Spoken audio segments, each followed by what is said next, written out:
Bienvenidos y es primera llamada.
Esta es segunda llamada.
Tercera llamada, comenzamos.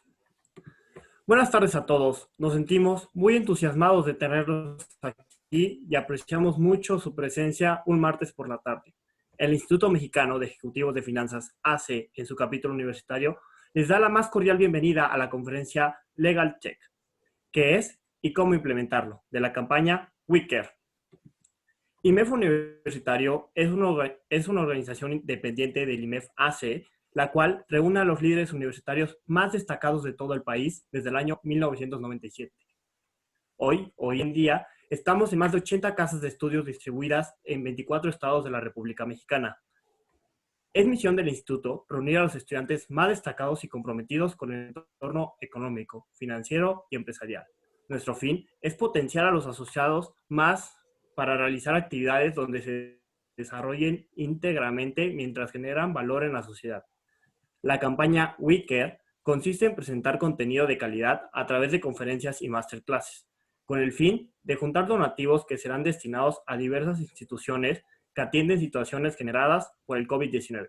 Además de ofrecer contenido gratuito en las publicaciones con las ligas disponibles en nuestra página web oficial.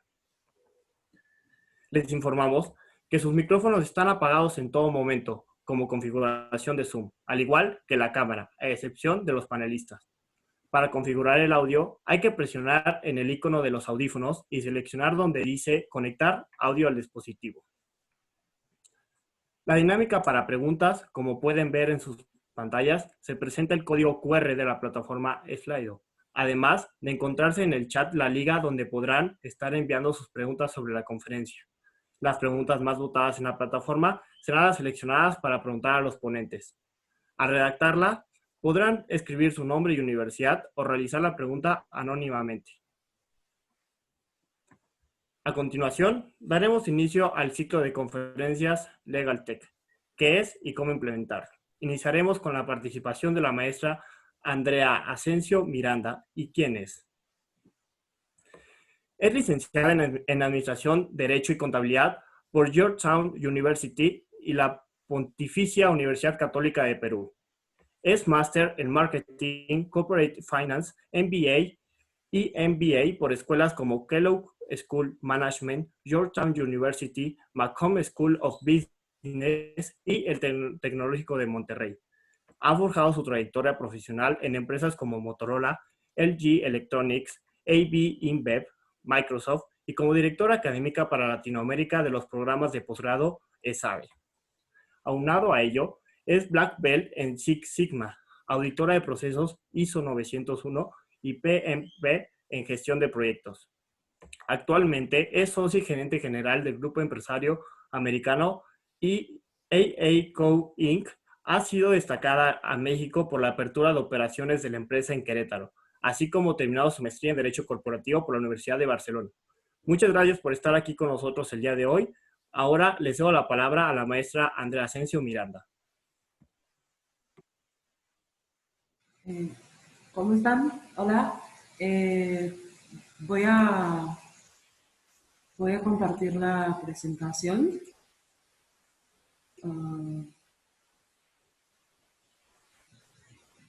Okay.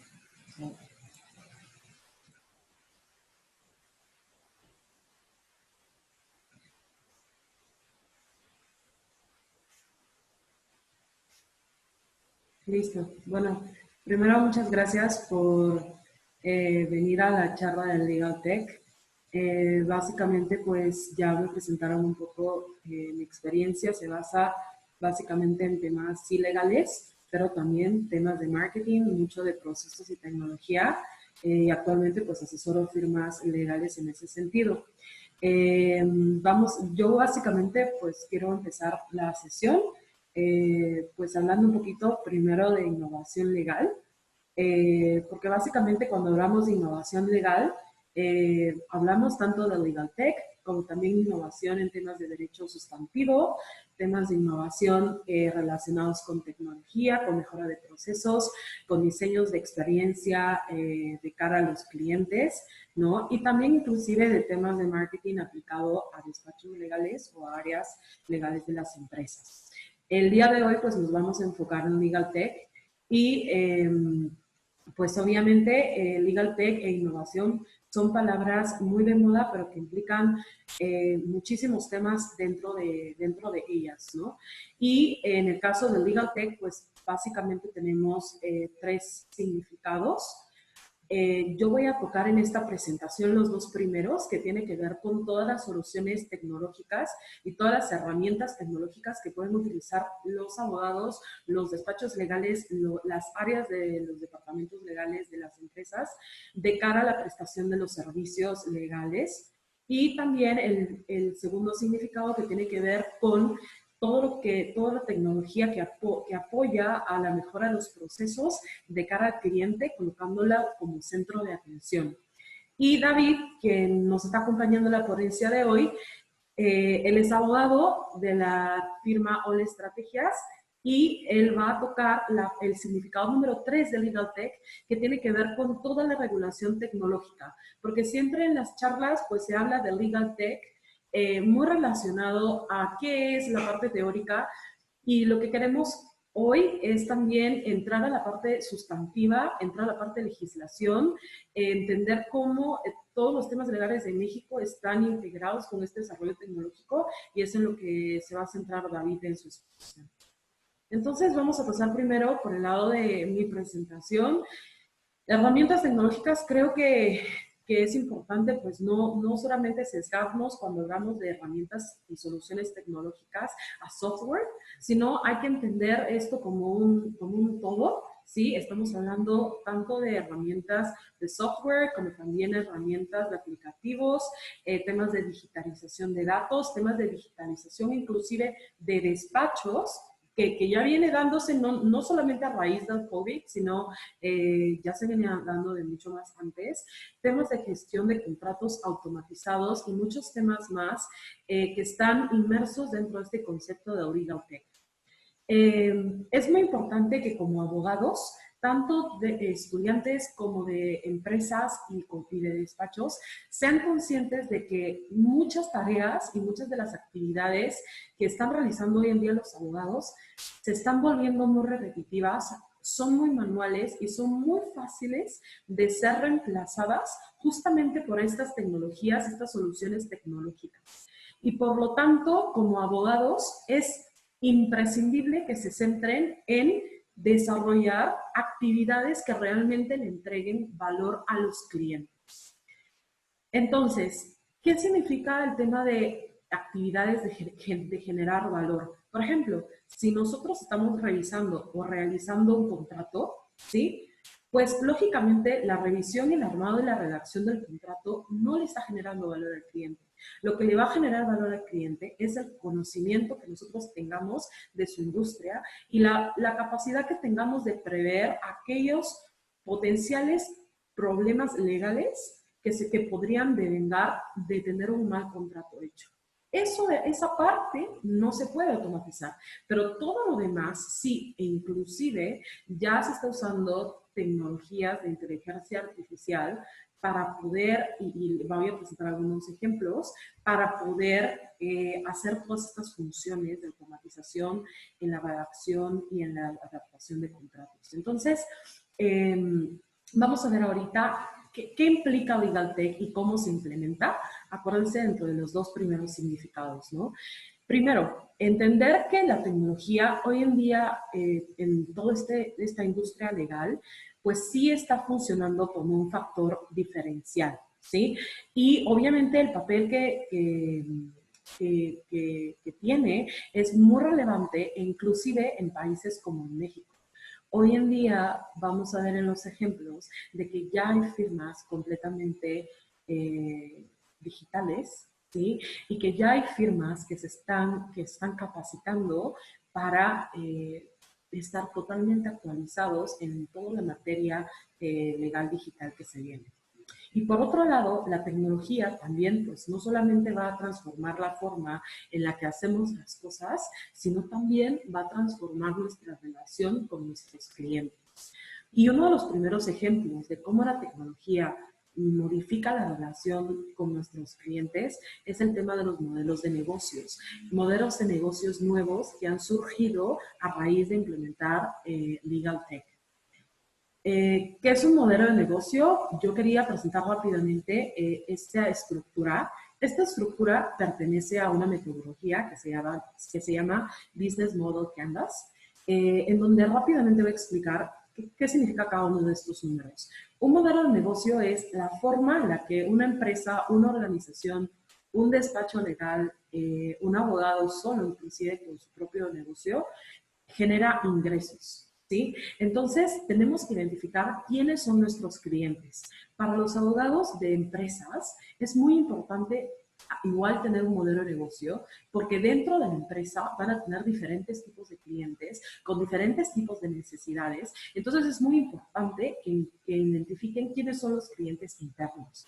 Lo segundo es, y tiene un corazón, tiene que ver con qué es lo que el cliente valora. ¿Sí? ¿Qué es lo que el usuario de tu servicio realmente valora y ama? Y es lo que tienes que estar muy, muy consciente, de manera tal que no venga la tecnología y automáticamente te saques de la jugada, sino que te adelantes y que sepas realmente cómo estás añadiéndole valor. El tercer punto son las actividades en las que tu negocio, tu firma o tu área de legal se van a centrar. El cuarto punto son los diferentes tipos de clientes o los diferentes tipos de segmento a los que yo me voy a enfocar, ¿sí? Si es que soy un despacho legal, pues a firmas, muy grandes o a inversiones extranjeras, o me puedo enfocar también a temas de negocios familiares, ¿sí? Si es que soy un área legal de una empresa, pues el tipo de usuario del área de marketing no va a ser el mismo que un CFO o un vicepresidente de finanzas. Entonces es muy importante pues segmentar o separar en grupos a nuestros clientes o usuarios. El quinto punto tiene que ver con cómo genero ingresos, de qué tipo de servicios van a venir mis ingresos. El sexto tiene que ver con cuáles van a ser mis recursos, tanto de tiempo, tanto de personas, tanto de infraestructura, tanto de tecnología. El séptimo, quiénes van a ser mis partners o mis aliados en el negocio o aliados en la ejecución de mis actividades. El octavo, cuáles van a ser las alianzas que voy a manejar con temas de actividades de colaboración. Y el número 9 son mi estructura de costos. Quería presentar este modelo, igual ya saben que se llama Canvas, que tiene que ver con temas de modelo de negocio, porque justamente la tecnología impacta directamente en la forma de hacer negocios. Y dos ejemplos muy claros que tenemos son, por ejemplo, estas dos firmas, ¿no? La primera es LegalZoom. Es una firma legal americana que es increíble, pero atiende actualmente a más de 2 millones de gentes que están en México y que son empresarios mexicanos que tienen algún negocio en Estados Unidos o que tienen un tema familiar o temas de negocios familiares y los atienden al 100% de manera digital. Y este es otro ejemplo de una firma que aplicó LegalTech en su gestión para cambiar su modelo de negocio y fíjense en el tipo de mensajes. Dice Legal Made Simple, es decir, es sencillo, en línea, de acuerdo a tus necesidades y confiable. Entonces es muy importante que comiencen a ver el tipo de mensajes que están arrojando estas firmas al mercado y cómo a través del uso de la tecnología se están volviendo muchísimo más amigables tanto para las empresas como para las personas. Y este es otro tipo de caso de Legal Tech que se llama LawU, que ha sido premiada como la firma legal Legal Tech más influyente. Y ellos son como el TripAdvisor o el Airbnb de la abogacía, ¿sí? Ellos tienen una serie de alianzas y serie de convenios con abogados de todo el mundo. Pero fíjense nuevamente en los mensajes porque es muy interesante. Dice, el despacho de abogados a los que sí vas a entender, ¿sí? Transformamos la relación entre el cliente y abogado y somos transparentes, somos eficaces y tenemos experiencia. Son mensajes bastante potentes y que realmente preocupan porque las empresas de hoy en día, eso es lo que están buscando. Y fíjense cómo a los que sí vas a entender, ¿qué quiere decir? Que a los que actuales no los entienden, ¿sí? que transformamos la relación, que quiere decir que la clásica relación entre empresa-abogado no es muy buena. Entonces es muy importante que sean conscientes de cómo está toda esta vertiente cambiando la forma de hacer las cosas en esta industria legal. E insisto, tanto dentro de las empresas como a las firmas externas, ¿no? Y nuevamente, siguiendo con el ejemplo de LawU, acá te venden el prestigio, ¿sí? Y te ponen acá súper grande, ahorro de tiempo, ahorro de dinero.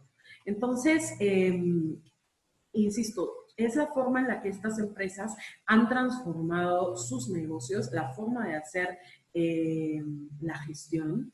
Y también, pues, dentro de Legal Tech identificamos diferentes tipos de despachos legales o diferentes tipos de firmas, ¿no? Podemos identificar las firmas muy grandes, las muy tradicionales, pero que han hecho un uso muy fuerte o muy intensivo de la tecnología con el fin de acercarse correctamente a sus clientes, con el fin de identificar y darles un mejor servicio. Luego de eso tenemos las firmas alternativas de abogados, que son, por ejemplo, en el caso de Axiom Law, no sé si han escuchado ese caso, pero son firmas que tienen una estructura especial, ¿sí? Pero lamentablemente subcontratan, ¿ok? Sin embargo, se basan mucho en economías de escala, de bajar costos, pero también utilizan mucha tecnología para estar conectadas entre ellos, a pesar de que son miembros terceros. ¿Sí? Y en este caso, ¿no? ¿Qué servicios y aplicaciones van a marcar el futuro a corto y mediano plazo en temas de Legal Tech? Lo primero que quería comentar es que el Legal Tech implica una actualización constante.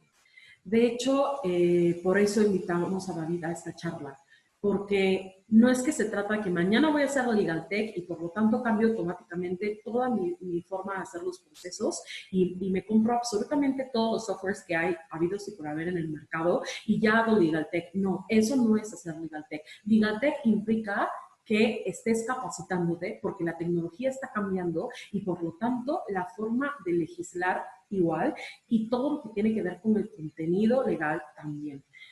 Por ejemplo, estos son casos reales. EY, ¿sí? Acaba de firmar un convenio con la Universidad Hult y automáticamente cuando tú entras a EY a trabajar, tienes el derecho de poder llevar un MBA. Obviamente es un Tech MBA, un EY Tech MBA por la Universidad de Hult, que está en Boston, y lo haces en línea dentro de las plataformas que han implementado, ¿sí? Por ejemplo, en este caso, ¿sí? En este caso, esta firma, que es una firma muy reconocida en Londres, lo que hace es tener una especie de un Latin Partner University para poder formar a sus miembros, ¿sí? Y lo mismo acá, Kennedy's. ¿Qué hace Kennedy's? Kennedy's lo que hace es tener un Virtual Experience Program y lo que hace es que tú, si es que estás estudiando Derecho desde cualquier parte del mundo, puedes aplicar para trabajar en línea con ellos. Y es una firma muy, muy grande a nivel internacional, también están en Londres. Y estos son ejemplos concretos de cómo la tecnología está ayudando a transformar personas. Este es otro ejemplo del caso en la que la tecnología está ayudando a hacer procesos más sencillos con menos costos. Y esta es la empresa Vigo Legal. Esta empresa, de hecho, está esponsoreada por el grupo Telefónica dentro de los proyectos de startups. Y lo que ellos están haciendo es utilizando tecnología e inteligencia artificial para proveerle a las empresas la capacidad de redactar contratos y documentos legales personalizados y miren aquí, sin errores y en cuestión de segundos. Insisto, esto de que la tecnología va a comenzar a reemplazar ciertos procesos que no agregan valor de la función legal, ya está sucediendo, ¿sí?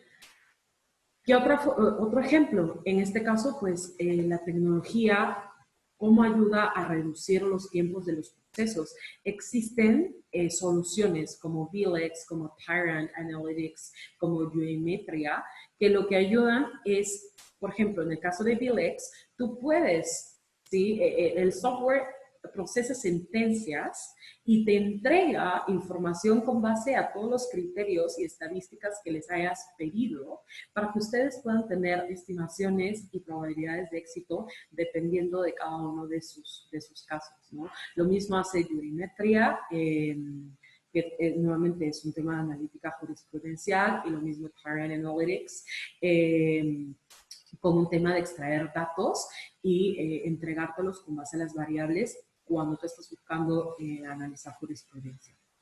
Luego de esto, pues lógicamente, el tema de la transformación digital no tiene por qué ser caro, es decir, es importante mencionar, de hecho, insisto, por eso está David aquí, que no necesita ser una firma de 400 socios o 400 abogados para poder transformar la forma de hacer las cosas. Existen muchísimos recursos gratuitos, me pueden escribir y pues yo con gusto pues se los comparto, pero nuevamente, ¿no? Focalizarnos en que la tecnología nos va a ayudar para transformar procesos, para transformar operaciones, para mejorar el servicio al cliente, para transformar la comunicación interna dentro del despacho, para temas de marketing, obviamente para reducir costes y también para controlar, porque si estamos hablando de que queremos darle mayor valor al cliente, generar mayor valor para ellos, tenemos que también controlar para estar seguros de que lo estamos diciendo correctamente.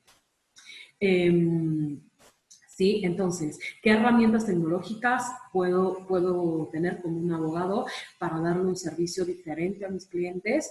Obviamente, programación y recordatorios, por ejemplo, tener unas soluciones de workflow para que el cliente entienda cuáles van a ser los pasos a seguir, tener tableros de control para asegurar una buena calidad de atención al cliente, y también pues tener portales de cliente para que los clientes puedan acceder en línea y ver en qué estado están sus diferentes casos, ¿no?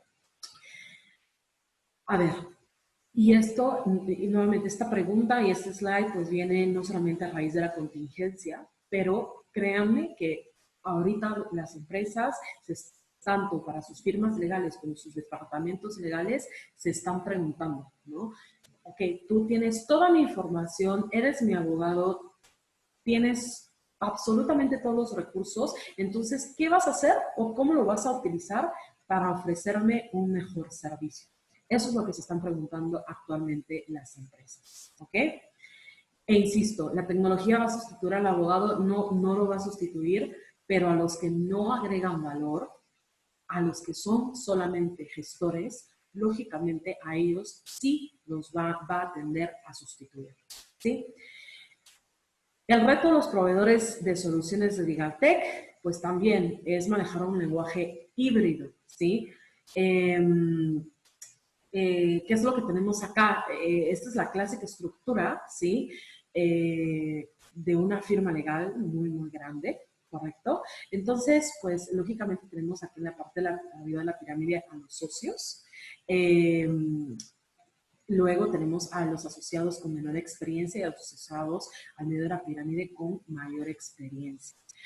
¿Qué es lo que necesitamos? Primero, generar marca para que no todo dependa de los socios, sino que nos vean como una firma, que nos vean como un departamento completo, como un equipo, ¿sí? No personalizar el valor por aquí y alimentar la experiencia y la capacidad y capacitar a los miembros del equipo para aquellos que tienen firmas legales o para aquellos que manejan departamentos legales de las empresas.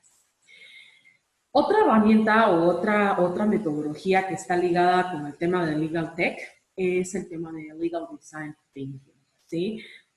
Aquí traigo una metodología que definitivamente va en contra de la forma en la que nos hacen abogados. ¿Por qué?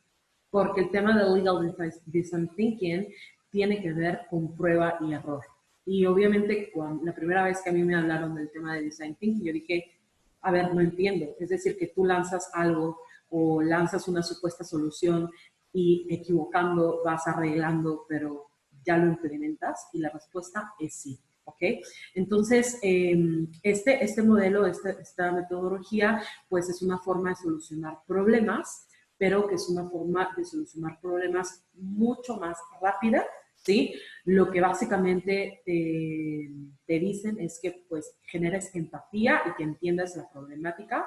Luego que definas pues cuáles son los potenciales soluciones, crear alternativas de solución, hacer pruebas, error y nuevamente solucionar, porque dentro de las pruebas y los errores, dentro de las pruebas y el testeo que uno implementa para buscar soluciones, lógicamente van a haber errores. Y contrariamente a lo que nos dicen cuando nos forman como abogados de no debes de equivocarte, pues esta metodología te dice sí, te tienes que equivocar y tienes que arreglar las cosas en la marcha para ser mucho más rápido, mucho más productivo e ir al ritmo que tus clientes, las empresas, están demandando. Y esto es muy importante incluso para áreas legales de las empresas, porque la forma de trabajar que tiene el CEO, el CFO o el director de mercadeo o el director comercial de la empresa y lo que van a demandar de los abogados es esto. A ellos los forman en sus maestrías, en sus licenciaturas, en Design Thinking. No con Legal Design Thinking, pero en Design Thinking. Y por lo tanto, como abogados, tenemos que entender cómo es que se implementen este tipo de metodologías. Acá hay un ejemplo, yo me quería pues detener un poquito en la parte de experimentar, en el tema de la prueba de error, y como lo mencioné en Design Thinking, tienen que haber fallas, ¿sí? Y muchas veces nosotros como abogados no queremos fallar. Entonces, al no querer fallar, no resolvemos, no ejecutamos, demoramos muchísimo la toma de decisión y finalmente no estamos generando valor a la empresa, ¿no? ¿Qué otro reto hay? Otro reto hay es buscar proveedores que no te hagan dependiente. Esto básicamente, pues, va para las empresas, ¿no? Las empresas están buscando abogados que las empresas no sientan que los están haciendo dependientes, sino que lo que quieren es que su abogado les añada valor de una forma distinta, no que simplemente está generando algún tipo de relación dependiente entre ellos. ¿Y qué es lo que más existe? Pues obviamente el abogado robot, eso es algo que tiende a eliminarse. La automatización de contratos, como hemos visto, está dentro de la parte de Legal Tech. La búsqueda de información jurídica está dentro de lo que tiene que ver con las herramientas de Legal Tech. El tema de Legal Tech y la protección de marcas, que ahora lo va a explicar un poquito David, la rentabilidad de las firmas legales, pues obviamente al modificar y utilizar un Canvas, modificas tu modelo de negocio y lógicamente lo haces muchísimo más rentable.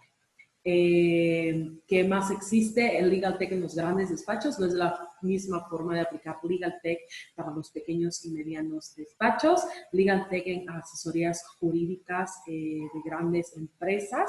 No es lo mismo que en asesorías jurídicas de startups. Y Legal Tech en proveedores de información jurídica, porque también hay proveedores de información jurídica, también hay proveedores de soluciones en tecnología jurídica. Legal Tech en educación, también en administración pública, ¿sí? En la función registral y en la función notarial. Todo eso es el espectro de los dos primeros significados que nosotros, o yo quería presentar en Legal Tech. Y ahorita le doy el pase a David de All Estrategias.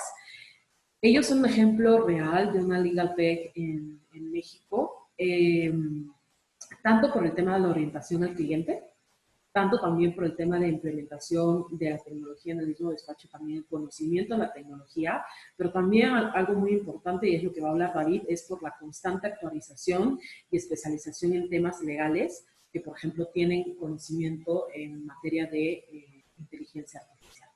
Entonces, hasta aquí mi parte, espero no haya corrido mucho, pero tenemos muy poquito tiempo. Igual tienen mis datos por si quieren profundizar en algún tema adicional y le doy pase a David. Ahora continuaremos con la participación del maestro David Arellano Cuán.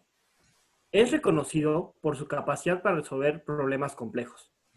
Su experiencia de casi 25 años enfrentando retos públicos y privados ha completado su formación jurídica con el desarrollo de nuevas habilidades en las áreas de finanzas, administración pública, gobierno y política.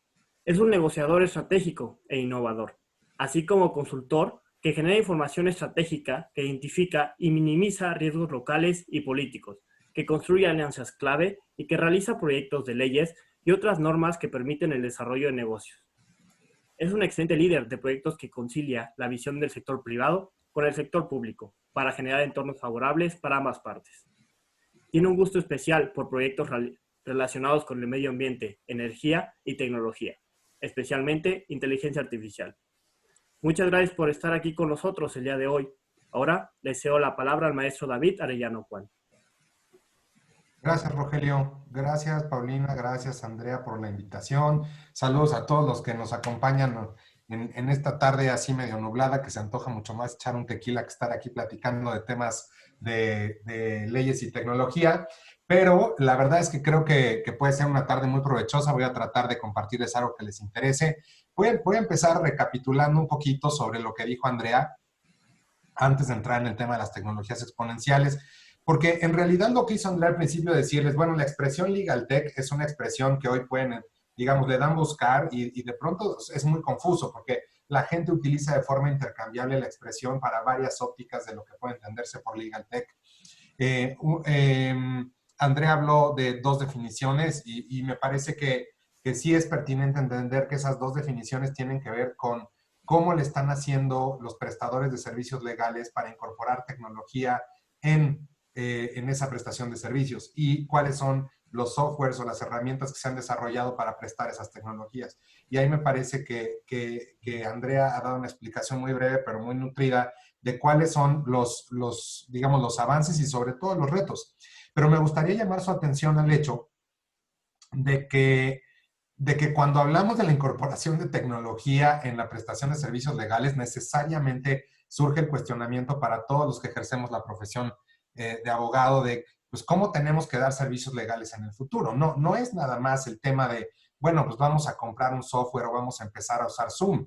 Es decir, yo creo que a muchos nos tocó, aquí hay muchos estudiantes, son muy jóvenes, pero a mí me tocó la transición cuando no existía el paquete de Office. Es decir, no existía un procesador de palabras, esa tecnología, que también es tecnología que parece algo que tomamos por sentado como si no lo fuera, esa tecnología llegó a convertir de una forma muy profunda la prestación de servicios en general. Es decir, las oficinas se transformaron, nadie tenía una computadora en su escritorio, la existencia de la computadora revolucionó la forma en la que trabajamos hoy en el mundo y ese tipo de revolución pues es lo que hace que tengamos un gran reto en el futuro, porque la velocidad con la que fueron sucediendo las cosas en el pasado no es la misma velocidad en la que van a suceder las cosas en el futuro. Se viene un futuro bastante desafiante, con muchos cambios a una velocidad mucho más vertiginosa que el pasado.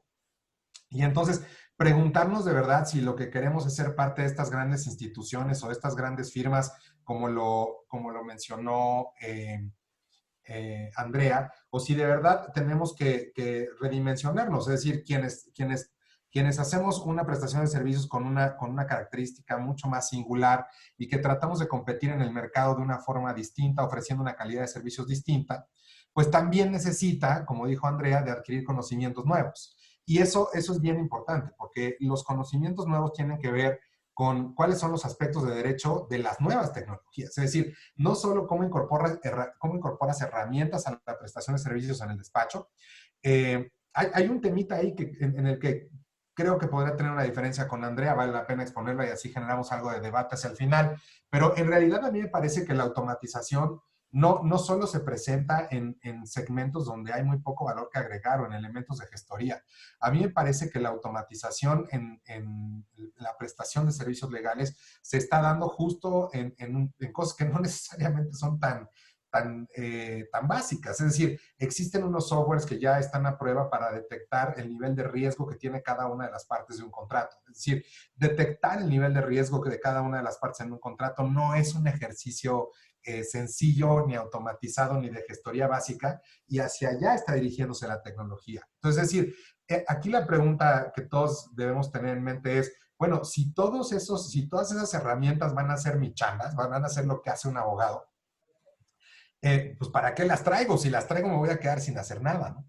Entonces, la reacción ante esa encrucijada tiene que ser que tienes que incorporar esas tecnologías porque esas tecnologías te hacen más eficiente, te hacen más competitivo, reducen los costos de operación, te hacen más certero en muchas cosas, pero además al mismo tiempo te pone en este punto en el que tienes que cuestionarte cuál es el valor del conocimiento jurídico que tienes hoy y para qué va a poder ocuparse en el futuro y cuál es tu rol como abogado hacia adelante. Y es ese rol del abogado y el conocimiento que existe es verdaderamente desafiante. Es decir, yo creo que debe desafiar no solamente a los estudiantes de Derecho, sino que es muchas veces más desafiante para quienes tenemos algunos años en la carrera y mucho más para quienes han cursado ya más de 30 o 40 años en la profesión legal y que van a tener por competencia a muchos de los chavos que están saliendo de las universidades con una visión enteramente diferente.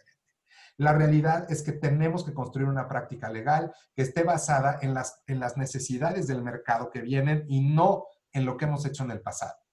Eso es bien relevante y eso tiene que ser algo que parametrice nuestro funcionamiento como abogados en el futuro, porque de otra forma la verdad la vamos a ver muy complicada. Muy complicada no solamente en el mercado nacional, sino muy complicada también en el mercado internacional. A mí me parece que existen algunos elementos del derecho que son muy regionales, ¿no? Es cuando estudias tú sabes perfectamente el derecho mexicano, pero incluso no tienes licencia para practicar en otro lado. Pero lo que yo quiero decir que es relevante acá es que puede haber una persona que esté en África y que tenga una duda sobre cómo comerciar ciertas cosas en México y va a poder hacer una consulta en línea. No solamente va a poder hacer una consulta en línea, sino que si hay alguien en África que quiere celebrar un contrato con alguien en México y esas dos empresas se comunican, van a requerir servicios a distancia de un abogado que muy probablemente tenga que ponerse muy vivo para cerrar un contrato rápido, porque a esa velocidad se dan las transacciones comerciales hoy. Entonces, en estricto sentido, ser competitivo no es nada más una cuestión del mercado local, sino es una cuestión del mercado en el mundo. Entonces, verdaderamente tenemos que voltear a ver las herramientas legales, pero también esta parte que les traigo hoy yo, que es decir, ¿qué hago con el conocimiento que tengo? Bueno, pues redefinirlo y darle una dirección distinta, porque el conocimiento tradicional podría no ser tan útil en un mercado tan competitivo y con gente sabiendo tanto de lo mismo. Entonces, traigo hoy una presentación. Esa presentación me permite darles a ustedes algunas nociones de cómo está la tecnología y la regulación de la tecnología en el futuro.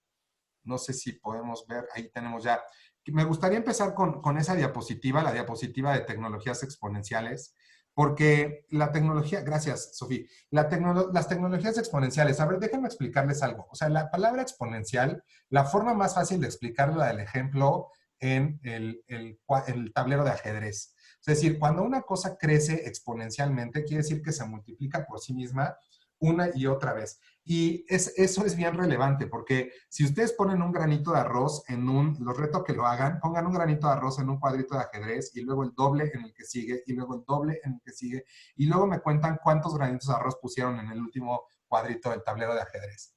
Ese crecimiento exponencial que se ilustra en la siguiente diapositiva es un crecimiento que nos deja ver bastante cómo se transforma el mundo de una forma rapidísima.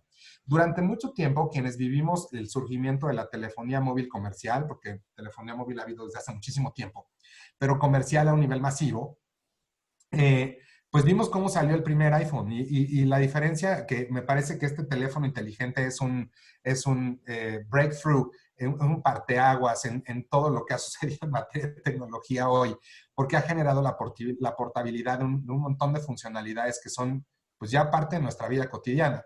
Pero piensen un poco en el primer iPhone, piensen un poco lo que hacía, lo que no hacía, a qué velocidad corría, cuánta información guardaba. Eso ocurrió apenas hace algunos años. Si ustedes comparan ese iPhone con el de hoy, se van a dar cuenta que el de hoy hace unas cosas que no tienen absolutamente nada que ver con las del pasado en términos de velocidad, capacidad, la diversidad de aplicaciones que puedes correr en él. Y no solamente eso, sino que su existencia propició que hubiera competencia sobre ese producto y haya otras marcas que desarrollen teléfonos inteligentes como Samsung, que se dediquen específicamente a generar soluciones y a tratar de hacer la vida más fácil para todos los que utilizamos estas aplicaciones. Lo que les quiero decir con esto es que la tecnología ha crecido a una velocidad vertiginosa y por eso se conoce como tecnología exponencial. Esta gráfica que pueden ver aquí me parece muy ilustrativa porque si se fijan de 1400 que se inventó la imprenta y que se registra como el primer elemento tecnológico que le ayuda al hombre a realizar algo que no hace con sus propias manos sino a través de una máquina, pues fue bastante lento, ¿no? La línea se ve bastante paralela al eje de la X y con el paso del tiempo, pues llegamos a la televisión, que también es otro parteaguas por ahí, como en 1950. Y Si se fija en la curva, en ese momento tiene una inflexión hacia arriba gigante. Y eso quiere decir que la velocidad en la que la tecnología se empezó a reproducir simplemente no tiene comparación con el pasado. Entonces, mientras hace algunos años no existía y no teníamos idea de qué era Facebook, mientras no teníamos idea de qué eran las redes sociales y la relevancia que iban a tener, mientras no sabíamos qué era simplemente la suite de Adobe Acrobat que hoy tenemos para tener muchas funcionalidades básicas, o el mismo paquete de Office, pues hoy tenemos un montón de cosas allá afuera que nos resuenan la vida y que si buscamos podemos encontrar básicamente para cualquier necesidad que tengamos, desde lúdica hasta la más sofisticada a nivel profesional. Entonces, la pregunta es, ante todo este desarrollo tecnológico, pues, ¿cuál es el rol que jugamos como abogados? Así que, ¿qué nos toca hacer en el futuro? Si me ayudas con la que sigue, Sofi, a mí me parece que antes de preguntarnos qué es lo que podemos hacer, también tenemos que hacer un alto para darnos cuenta que la tecnología es inerte. O sea, es decir, de pronto tienes un teléfono en la mano y se genera esta sensación en la que el teléfono hace sus propios procesos, ¿no? Es decir, porque los hace. Es decir, te preguntas si quieres que se actualice hoy en la noche y en la noche se actualiza solo y al día siguiente ya tienes tu teléfono actualizado básicamente sin hacer nada. Tu computadora hace lo mismo, si tienes una tableta hace lo mismo y quien tenga algunos otros artefactos de IoT, de Internet de las cosas, de Internet of Things, yo creo que se puede dar cuenta de cómo funciona esto, que parece que la máquina lo hace solo. Bueno, las máquinas no lo hacen solas. Las máquinas en realidad lo que hacen es responder a una instrucción de un ser humano. Es decir, todavía nos encargamos nosotros mismos de programar las máquinas y de decir qué es lo que queremos que hagan. Y la realidad de las cosas es que tenemos que hacer una pausa ahí, porque como abogados desde ahí empieza la reflexión. Es decir, muchos de nosotros trabajamos asesorando empresas, pero también podríamos ser parte de un desarrollo legislativo, de un desarrollo regulatorio, de un foro de discusión sobre hacia dónde tiene que ir la tecnología. Y ahí tenemos que parar y decir, ¿cuáles son los aspectos legales que tienen que ver con la forma en la que un ser humano programa una máquina o diseña un software o decide hacia dónde tiene que ir un desarrollo tecnológico? ¿Bajo qué parámetros tienen que elaborarse esos desarrollos? ¿Cómo se relacionan esos desarrollos con conceptos tan claros como los derechos humanos, con las libertades, con la no discriminación y con muchos temas que son temas de todos los días, no solamente para nosotros como abogados, sino para todos como seres humanos?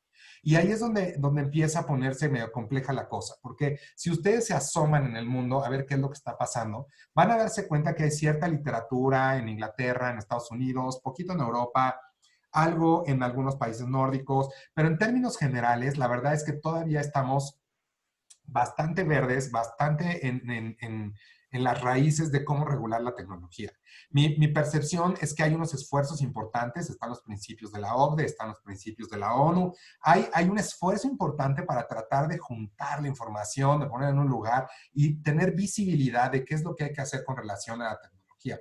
Pero la realidad es que no la hay. O sea, si ustedes se meten hoy al marco jurídico mexicano, pueden encontrar algunas legislaciones o piecitas de legislación que son como chispazos de reacción ante ciertas tecnologías, ¿no? Nuestra ley FinTech, que así le llama mucha gente, la ley FinTech, y a mí me parece que pues el tema de los bloques de datos, que en realidad eso tiene que ver con Financial Technology, es lo que deberíamos de pensar de forma agregada y tratar de regular. Y cuando digo regular no me refiero a prohibir, que no se entienda de esa forma, tampoco me refiero a limitar. En realidad lo que me refiero es que tenemos que ponerle un orden de alguna forma, porque con ese orden podríamos darle mucho sentido al mercado de la tecnología, las empresas desarrolladoras tendrían mayores oportunidades y las empresas consumidoras de tecnologías tendrían muchas oportunidades también. Entonces, estas nuevas regulaciones nos empiezan a servir de parámetro. No puedo detenerme ahora porque no tenemos mucho tiempo, pero si tienen chance, denle un buscar en cuáles son los principios de la OSD sobre inteligencia artificial y se van a dar cuenta que viene ahí una guía sobre lo que tienen que hacer los países miembros con sus legislaciones para regular algunos aspectos de la inteligencia artificial. Pero más allá del tema de la legislación, el punto es que mientras no tengamos reglas jurídicas al respecto, pues me parece que algo muy relevante alrededor de este tema, y así lo ven también algunos autores e incluso dentro de los principios de la propia OCDE, la tecnología tiene que ser ética y fiable. Es decir, las reglas éticas cobran un valor importantísimo aquí, porque le sirve al mercado en sí mismo como una red de contención para que el asunto funcione y para que se constituya una herramienta para mejorar la calidad de vida humana y no para ponerla en riesgo. Para resolver algunos de los problemas que tiene la humanidad hoy, como son los retos que se encuentran enmarcados en el desarrollo sustentable y no para generarnos más problemas. Entonces, en cuanto a esto, tengo aquí una grafiquita, que es la gráfica que sigue, que en realidad lo importante es que cuando una tecnología va a ser diseñada, se evalúe y se aborde todo el ciclo de vida de esa nueva tecnología que va a diseñarse. Y que en estricto sentido existan estos circulitos que rodean la evaluación, son como los diferentes aspectos que hay que tomar en cuenta cuando evaluamos una tecnología. Pero estos aspectos no son sencillos de agarrar, no son fáciles de tomar. Algunos de ellos son difíciles. Y la realidad es que además este ejercicio requiere de un ejercicio multidisciplinario. Es decir, tiene que sentarse en la misma mesa un ingeniero, probablemente un antropólogo, probablemente un abogado, un matemático, un actuario, y poder hacer un diseño de tecnología requiere tener una visión bastante amplia. Yo lo que creo es que hasta el momento ha habido unos esfuerzos muy grandes y muy importantes por expertos en tecnología que desarrollan distintas herramientas, pero no necesariamente esas herramientas y esos desarrollos tienen un sostén para incrustarse adecuadamente en la comunidad o en la sociedad a la que pertenecen. Y ahí me parece que hay un margencito del que puede sacarse provecho como abogados y como despachos para poder asesorar en este tipo de temas. La que sigue, por favor. Miren, dentro de las distintas tecnologías hay un montón de tecnologías exponenciales y hay muchas que van desarrollándose a una velocidad tremenda. No vamos a hablar de todas, ¿no? Pero está el tema de las tecnologías de bloques de datos, está el tema de las tecnologías relacionadas con esas, está el tema del Internet de las cosas. Y yo escogí hoy el tema de inteligencia artificial porque no solo porque me parece que es uno que la gente visualiza de una forma mucho más sencilla, porque la gente escucha inteligencia artificial y piensa en un robot. Y entonces piensa en películas y entonces siente que su vida está en peligro si de repente los robots toman el control de la humanidad. A mí me parece que esto es algo digno de reflexionar. En principio, dentro de la inteligencia artificial, quiero decirles que hay un montón de cosas. Yo no voy a elaborar sobre toda la clasificación de la inteligencia artificial, pero hay una en específico de la que hoy quiero hablar, que me parece que es la que presenta unos retos importantes, que es el aprendizaje de máquinas. Es decir, las máquinas que están programadas para ir con algoritmos, para ir aprendiendo conforme realizan la ejecución de cierta función y conforme reciben datos del exterior y tienen una especie de dieta de datos que los va alimentando para tomar decisiones en el camino. Estos procesos de desarrollo de inteligencia artificial están embarcados típicamente como otras tecnologías que no necesariamente lo son, con una pieza de software que se constituye de algunos algoritmos en donde verdaderamente está la clave y la genialidad a veces, y una pieza de hardware. Esa pieza de hardware puede ser muy esencial cuando se trata, por ejemplo, de una prótesis que responde a impulsos eléctricos del cerebro, o puede ser una pieza de hardware que no sea tan relevante porque en realidad lo único que hace es alojar un programa que puede procesar datos y generar soluciones de datos y eso también es inteligencia artificial y puede haber aprendizaje de máquinas ahí. Entonces, es este ejercicio de aprendizaje de máquinas del que estoy hablando ahora. Entonces, si me dejan ver la que sigue, que esta es bien relevante, hay un aspecto bien importante con el asunto de la inteligencia artificial y el aprendizaje de máquinas que tiene que ver con responsabilidad civil. Miren, es cierto que las tecnologías no están reguladas en sí mismas, es decir, no hay una regulación específica para vehículos autotripulados, para transporte de personas, transporte de mercancías hoy en México, pero lo que sí está tripulado son algunas vertientes y consecuencias del uso de esas tecnologías que no están reguladas. Y eso es un enorme reto porque la gente puede quedarse casi boquiabierta en que le expliques cuáles pueden ser las consecuencias desastrosas de no medir adecuadamente el uso de tecnología. Y este ejemplo que tengo aquí enfrente es un Tesla, un coche Tesla chocado. No necesariamente tiene que ser el modelo que esté involucrado en un par de casos reales, pero hay un par de casos en donde un Tesla simplemente pierde el control y daña vehículos. Lo pueden buscar en YouTube, es muy fácil de encontrar, y daña los vehículos alrededor. Hay un caso muy famoso en Arizona de un vehículo autotripulado que pues arrolló y mató a una señora porque no distinguió que se trataba de una persona, porque iba cargando una bolsa con víveres. Es decir, cuando eso pasa, una pregunta que nos debemos hacer como abogados es, pues, ¿quién tiene la responsabilidad de eso? Es decir, cuando falla el algoritmo y iba tripulando el coche solo, ¿qué responsabilidad tiene el que lo compró? ¿Qué responsabilidad tiene el que lo vendió? ¿Qué responsabilidad tiene el que lo diseñó? el que diseñó el vehículo, el que diseñó el algoritmo, el que integró el algoritmo al software, y al final, cómo todas esas responsabilidades pueden convivir en un marco jurídico como el nuestro, al que es distinto en términos de responsabilidades del de Estados Unidos o del de Inglaterra o del de otros países en el mundo. Esta parte de responsabilidad es un tema clave porque puede llevar a enormes pérdidas por daños y perjuicios, por daños punitivos, es decir, hay una gran variedad de consecuencias que pueden resultar de la inteligencia artificial o del aprendizaje de máquinas que es importante medir, es importante regular y es importante considerar desde todos los puntos de vista, pero especialmente desde el punto de vista de las empresas que las usan, porque pueden incurrir en responsabilidades y a lo mejor ni siquiera las han medido. Es una especie de contingencia oculta. Si quieres darles a la siguiente diapositiva. Otro tema bien relevante es el tema de la protección de datos personales. Miren, yo creo que a lo mejor algunos de ustedes han visto un documental en Netflix que tiene que ver con el asunto de Cambridge Analytics, que no recuerdo exactamente el nombre, pero este asunto tiene que ver con una empresa que a través de mecanismos de inteligencia artificial recababa información y con la información recabada permitía hacer profiles o perfiles de gente dependiendo de la región en la que se encontraba un candidato presidencial, y eso le permitía al candidato presidencial hacer propuestas u ofertas o tratar de convencer al electorado con cosas que al electorado en ese lugar le interesan. Es decir, ya el candidato sabe quiénes viven ahí, qué preferencias tienen, si son protestantes, si son católicos, si la gente va a la iglesia, si no, si les gusta el fútbol, si no, si la gente preponderantemente tiene una actividad profesional o si se dedica al comercio. En fin, esta manipulación de información también es bien importante, porque esa manipulación de información hoy está creciendo, es decir, desmedidamente, y a mí me parece que sí tiene que tener mucho cuidado porque existe una regulación muy especial en materia de datos personales en México y en el mundo en general. Existe una regulación muy particular sobre qué puede pasar con los datos y qué no debería de pasar con los datos. Y existe una regulación también muy importante y una regulación y una discusión muy importante respecto de hasta dónde un servicio gratuito en Internet puede utilizar tus datos para ciertas cosas y condicionarte a que tú les permitas que lo hagan si quieres utilizar ese servicio.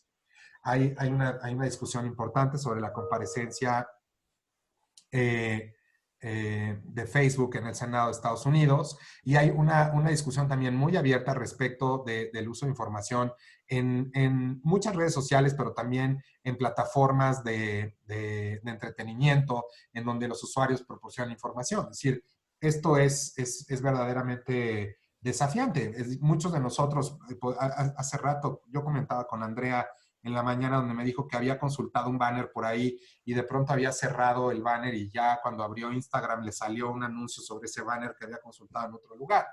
Y lo grave de esto es que no solamente pasa en el mismo device, es decir, pudiste haber consultado el banner en tu computadora de escritorio y te sale la promoción en el teléfono cuando estás en camino. O sea, entonces, es algo que tiene que ver con temas muy relevantes. A mí me parece que las empresas de múltiples sectores pueden estar recabando datos de sus clientes. Es importante que las empresas sepan que esos datos están protegidos, que pueden utilizarlos siempre y cuando se sujeten a ciertas reglas y que hay una serie de derechos que tienen las personas con relación a ciertas reglas y que mientras intenten ajustar sus políticas y sus contratos de proveeduría tecnológica a esas reglas, reducen sus riesgos y sus contingencias económicas. A mí me parece que otra parte importante de esto tiene que ver con de quién son las bases de datos. Cuando una empresa contrata a otra empresa para que le proporcione información o recabe información de sus clientes y se genera esa base de datos, si esa base de datos está custodiada por la empresa que contrataste, si debe estar custodiada por ti, quién tiene la responsabilidad si hay un hackeo y se disemina la información de esa base de datos. Hay muchas vertientes jurídicas que resolver en relación con este tema. Propiedad intelectual. Miren, el tema de propiedad intelectual pues, tiene un lado que ya está medio gastado, como dicen en algunos lugares de la República. Tiene un lado medio gastado porque en realidad siempre ha habido una discusión respecto de cómo se registra el software, ¿no? Si puedes registrar el código fuente de un software o no, si no se podía, si no, y después resultó que sí, y hay un mecanismo específico y tal. Pero lo que yo sí quisiera decirles con relación a propiedad intelectual acá es que el desarrollo tecnológico empieza a cobrar una especie de desagregación muy relevante. Es decir, que parece que una cosa genial dentro de un aparato es en realidad un algoritmo. Y un algoritmo es una fórmula. Y ¿saben qué? No hay una protección específica para el registro de algoritmos y fórmulas. Es decir, no tenemos en México una regulación específica para el registro de algoritmos. No se ubica dentro de los supuestos de la Ley Federal de Derecho de Autor y no se ubica dentro de los supuestos de patentes. Cuando ustedes intenten registrar una tecnología, pueden registrar el software metido en un hardware como un objeto susceptible de una patente y el proceso asociado para la creación de ese objeto como susceptible de la patente. Pero en realidad el algoritmo tiene mucho valor y el algoritmo merece una atención especial y yo creo que en el futuro va a merecer una atención 2 veces especial, porque los algoritmos son en realidad esas fórmulas que invitan al hardware a producir un resultado específico o que invitan al software a producir un resultado específico.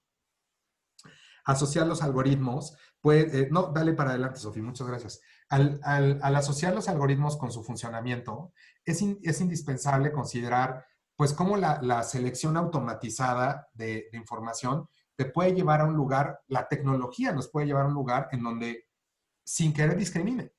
Y decir, aquí es donde yo me regreso a decirles algo que parecía no tener mucho sentido al principio de la presentación, diciéndoles la tecnología es inerte, pero en realidad el tema es que si mientras la tecnología funcione a instancia de un humano, y un humano es el que la programe, la tecnología es susceptible también de adquirir el bias o el prejuicio del humano que la programa. Y no necesariamente tiene que ser un prejuicio consciente. Ese prejuicio puede trasladarse en una fórmula y generarse dentro de un ejercicio algorítmico en una máquina y de pronto darte un resultado que a lo mejor no era el deseado. Y este resultado puede ser que un hotel solo le ofrezca servicios a chinos o que unos restaurantes solamente aceptan reservaciones de, no sé, de personas con discapacidad.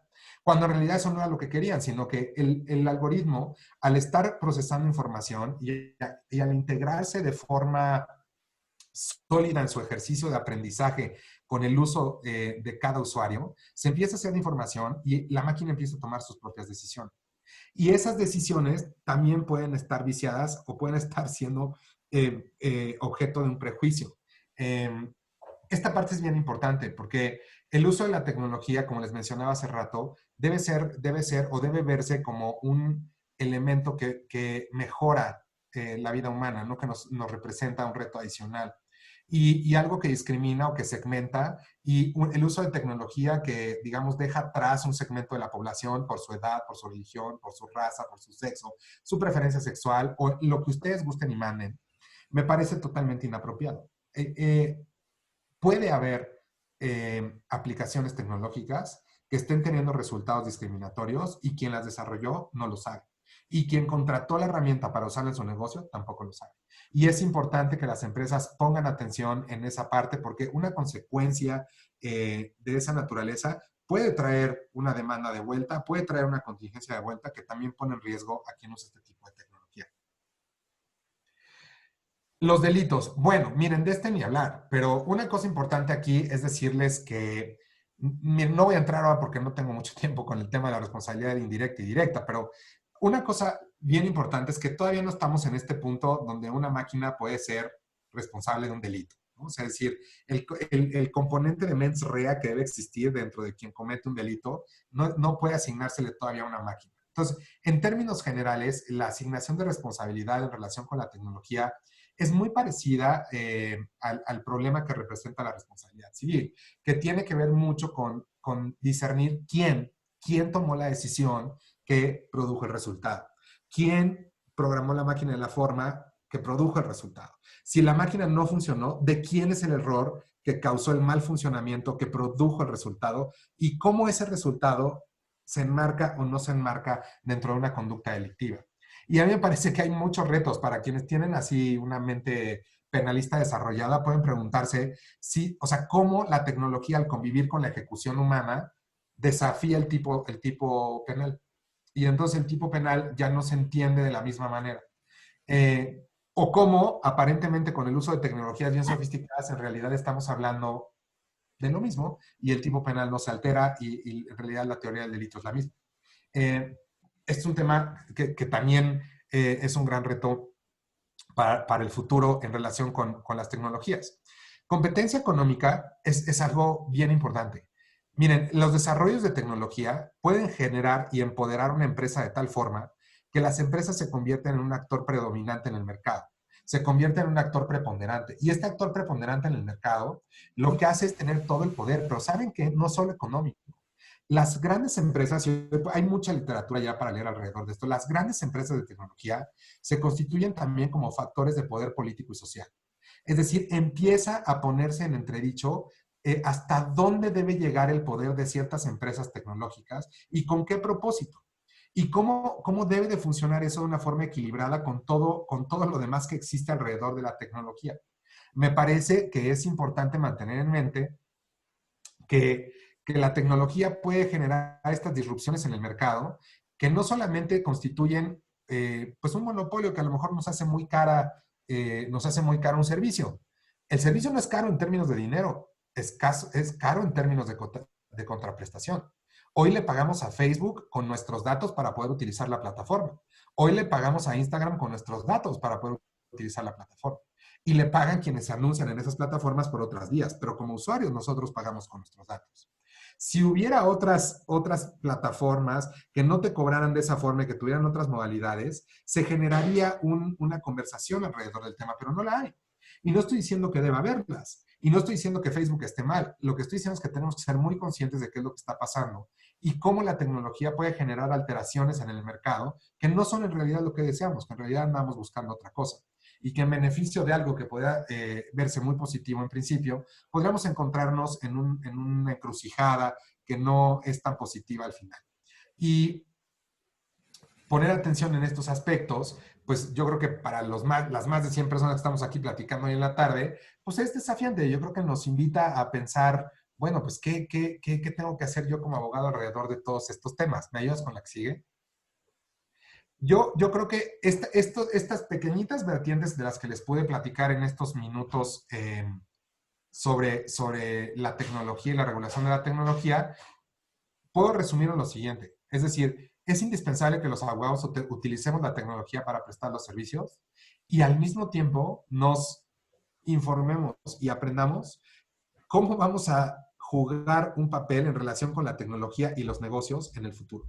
Y cuál es nuestro rol tratando de ser un factor de coordinación y un factor de generación de soluciones en la relación que tiene que haber entre las empresas y los gobiernos para que haya una regulación que fomente un uso responsable de la tecnología y positivo para el desarrollo humano. Yo hasta aquí la dejaría por hoy y pues muchas gracias por su tiempo y su atención.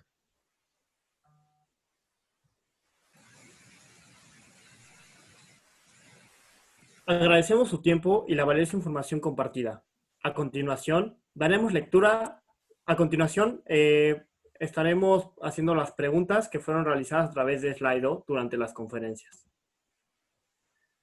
¿Cuál es la diferencia entre Big Law y New Law? ¿Quieres decirles, Andrea? O... Sí, ¿sí me escuchan? Sí.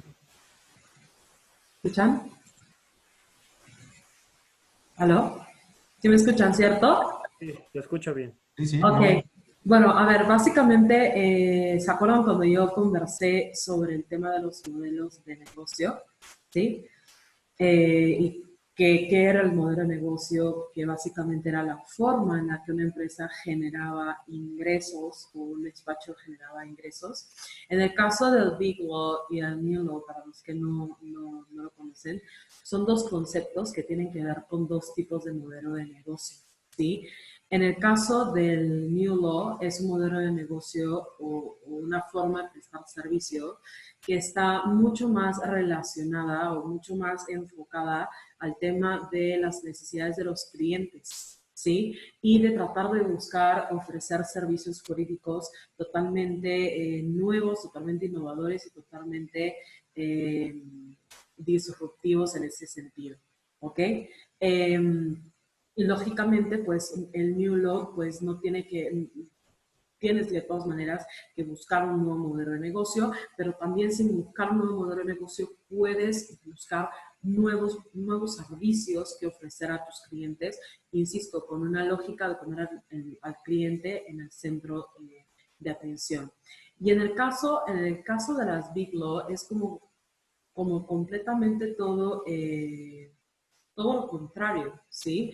En el caso de las Big Law, son las Big Law Firm, como por ejemplo Baker McKenzie, o por ejemplo Skadden, ¿no? Que son las grandes firmas de abogados. ¿Se acuerdan cuando yo presenté como una pirámide, ¿no? En la que están los socios, los asociados con más experiencia, los asociados con menos experiencia. Y luego también presenté que había muchas firmas grandes como las Big Four, como EY, KPMG y demás, que utilizaban muchísima tecnología. En el caso de las Big Law, lo que hacen es mantener su modelo de negocio como está, pero sí involucran tecnología para mejorar procesos, para mejorar la prestación de servicios jurídicos, pero no es que innoven al 100% en el tipo de servicios jurídicos que van a prestar, o no es que cambien absolutamente su modelo de negocio, ¿no? Esa es la principal diferencia.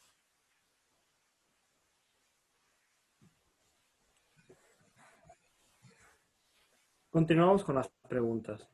Cuando hablan de inteligencia artificial, se terceriza a un proveedor como IBM, Amazon, Microsoft, o se tiene que hacer un desarrollo in-house.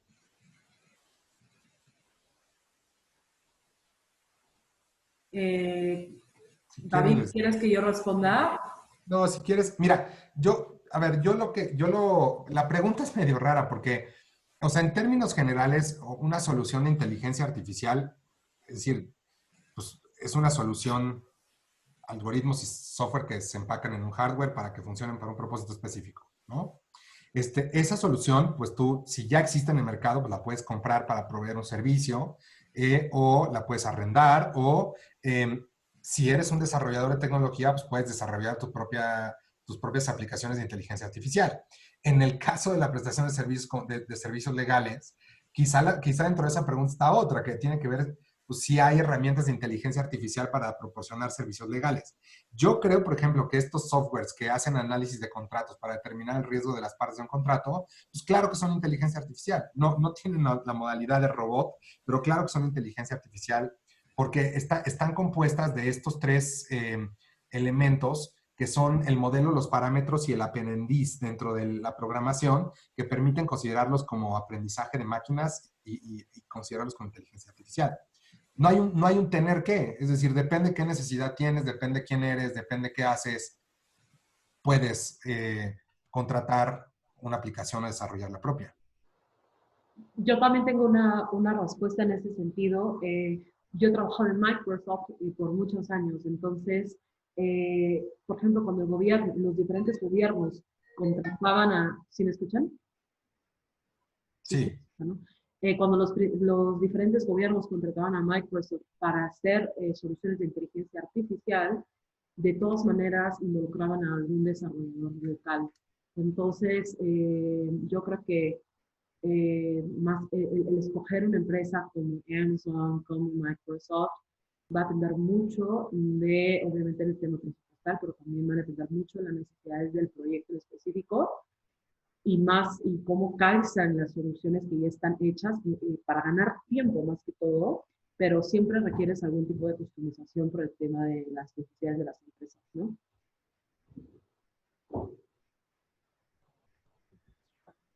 Perfecto. Como tercera pregunta, si la tecnología blockchain fue inventada con el fin de descentralizar, ¿de qué manera se puede regular la misma? ¿No estaría yendo hacia su propia tesis? Pues mira, es que hay un tema, es una pregunta muy padre, ¿eh? Porque sí, a ver, efectivamente el tema del propósito con el que se desarrolló es una cosa y el tema de para qué se usa es otra. Y a mí me parece que el hecho de regular, digamos, las cadenas de bloques para generar una solución, No quiere decir que vayas en contra de su naturaleza, pero claramente puedes establecer algunos parámetros bajo los cuales puedes utilizar cadenas de bloques y para los cuales no. Y a mí me parece que eso es bien relevante, porque mientras estemos pensando en un propósito positivo, la autogestión de los bloques y, digamos, la característica esencial de que no son modificables, que te proporcionan una solución extremadamente segura para la conservación de información, pues eso está muy bien cuando el propósito es bueno, pero cuando el propósito es malo, tener una herramienta así que no está regulada y que no puedes hacer nada con ella, ni nombrar a nadie responsable de nada, pues la verdad me parece también muy peligroso. Entonces, yo creo que lo que se regula no es la esencia del blockchain ni cómo funciona el blockchain, sino el propósito para los que utilizan las cadenas de datos y dentro de esos propósitos, qué reglitas tendríamos que conservar para que el uso de esas cadenas de datos se mantenga positivo y en beneficio del desarrollo humano. Eso es lo que creo yo.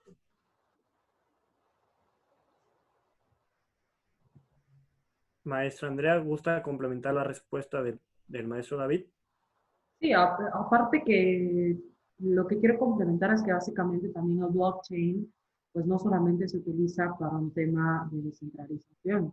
Por ejemplo, en temas de patentes, pues están utilizando blockchain para poder dejar rastro y poder patentar de manera mucho más rápida y asegurar de comprobar que realmente la creación y el desarrollo se hizo desde una entidad en particular, ¿no? Entonces, pues no solamente consta de descentralizar, sino que hay diferentes utilizaciones del blockchain dentro del punto de vista legal, ¿no?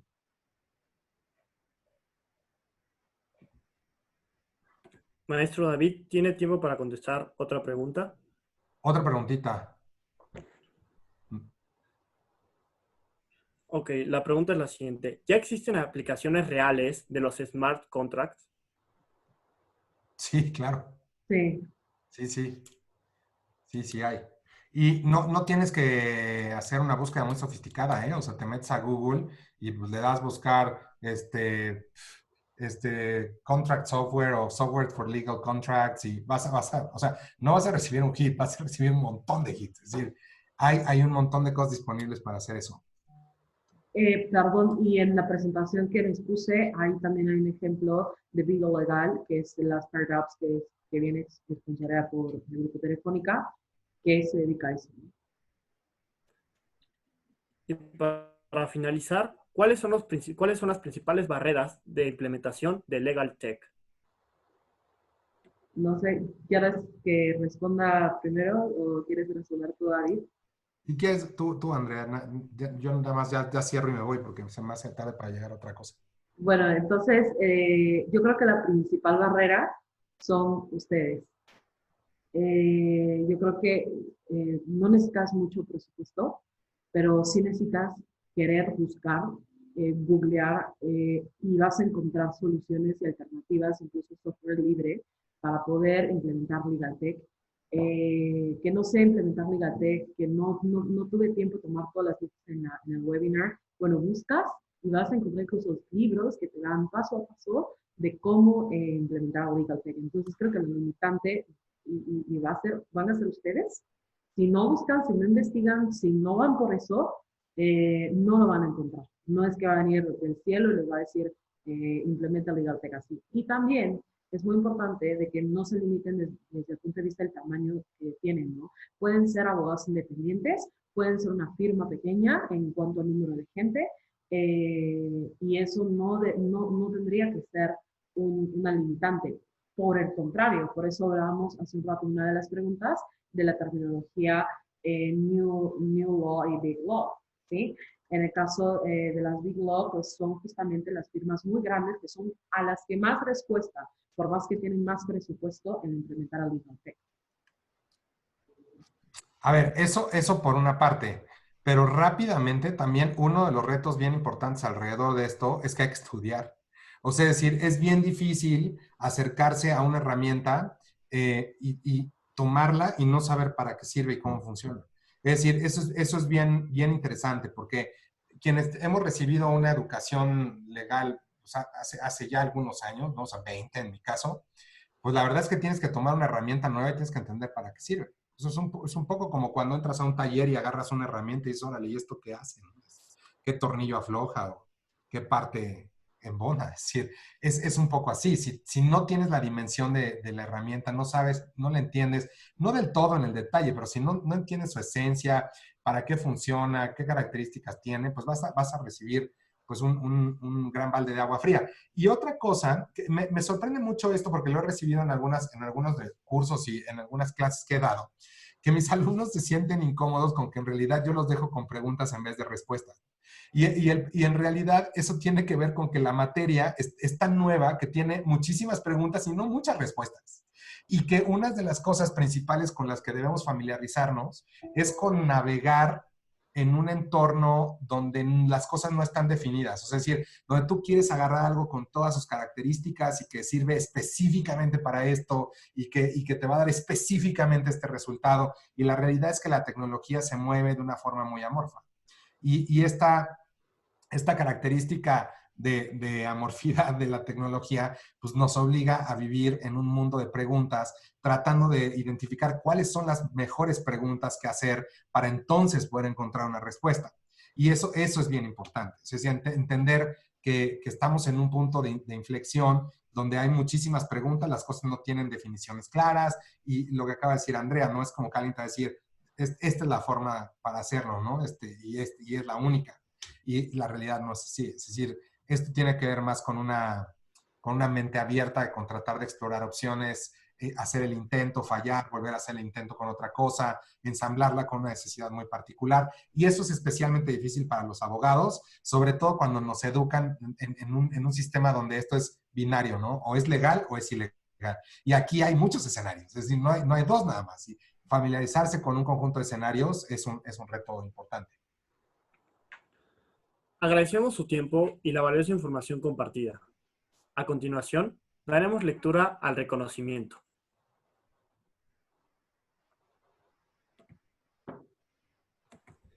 El Instituto Mexicano de Ejecutivo de Finanzas, AC, en su capítulo universitario, otorga el presente reconocimiento a la maestra Andrea Asensio Mirada y al maestro David Arellano Cual por su participación en la campaña y cómo implementarlo, el día 29 de septiembre del presente año. Firma Paulina Reyes Rico, presidente nacional del IMEF Universitario. Agradecemos nuevamente su presencia el día de hoy y les deseamos una excelente tarde a todos los participantes. Muchísimas gracias. Gracias por invitar y gracias a todos. Que estén muy bien. Bonita tarde. Gracias. Bye.